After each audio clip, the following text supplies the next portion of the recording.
Bismillahirrahmanirrahim. Assalamu alaikum wa rahmatullahi wa barakatuh. Nous atteignons le 10e jour. Un tiers du mois est parti et nous atteignons la 10e section. Dans la 10e section, il est question d'histoire, de la prophétie, de différentes relations aux prophètes et aux envoyés. Et puis, il y a une réflexion sur l'unité entre les musulmans et sur un principe fondamental. وَأَطِيعُوا اللَّهَ وَرَسُولَهُ وَلَا تَنَازَعُوا فَتَفْشَلُوا وَتَذْهَبَ رِيحُكُمْ. Ô vous les porteurs de la foi, il faut en l'occurrence ici أَطِيعُوا اللَّهَ وَرَسُولَهُ. Obéissez à Dieu et à son envoyé et ne vous divisez pas, car alors vous allez échouer et votre pouvoir va disparaître, va se déliter. Et donc en l'occurrence, wasbiru, et soyez persévérants, plein de patience, inna Allaha ma'a as-sabirin, car Dieu est avec les patients. Voilà un verset qui dit beaucoup de choses sur l'unité des musulmans. D'abord, il y a un principe d'unité, il faut faire attention, l'unité des musulmans, ce n'est pas l'uniformité de la pensée. L'unité, c'est savoir gérer la diversité, savoir qu'on n'est pas tous pareils, qu'on n'a pas tous les mêmes opinions, qu'on a des opinions politiques, sociales, philosophiques différentes, mais qu'on a la foi. Qu'est-ce qui va nous lier à la foi? Ati'ullah, obéissez à Dieu et à son envoyé. Donc quand il vous donne les principes, le cadre de la religion, obéissez à ça. Ça, c'est ce qui va vous unir.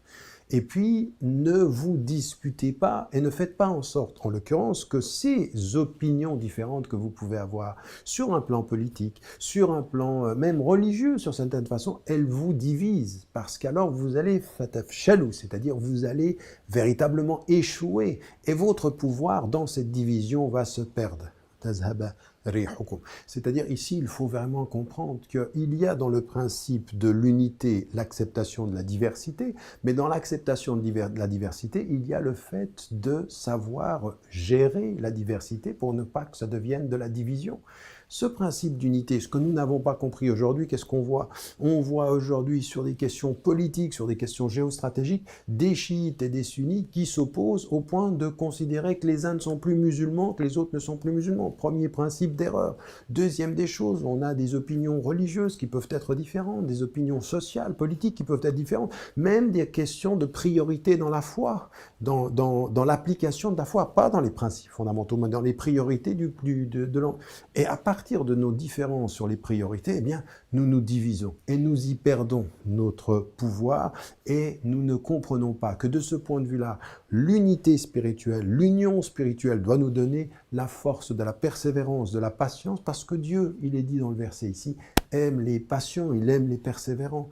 Il ne s'agit pas de faire semblant d'être d'accord sur tout, il ne s'agit pas de confondre l'unité avec l'uniformité, mais il ne faut pas, au nom de la diversité, tomber dans la division et y perdre toute notre énergie au point que nous ne soyons plus à même de nous aimer comme des êtres humains, de nous aimer comme des frères et sœurs, de nous respecter, quelles que soient nos divergences d'opinion. Car ce qui fait la grandeur, c'est aussi la divergence, mais ce qui fait la grandeur de la divergence, c'est de savoir la gérer pour qu'elle ne devienne pas une division qui nous fasse échouer. Voilà, que Dieu nous aide dans cette perspective et n'oubliez jamais de dire à ceux que vous aimez que vous les aimez. Wassalamu alaikum wa rahmatullahi wa barakatuh.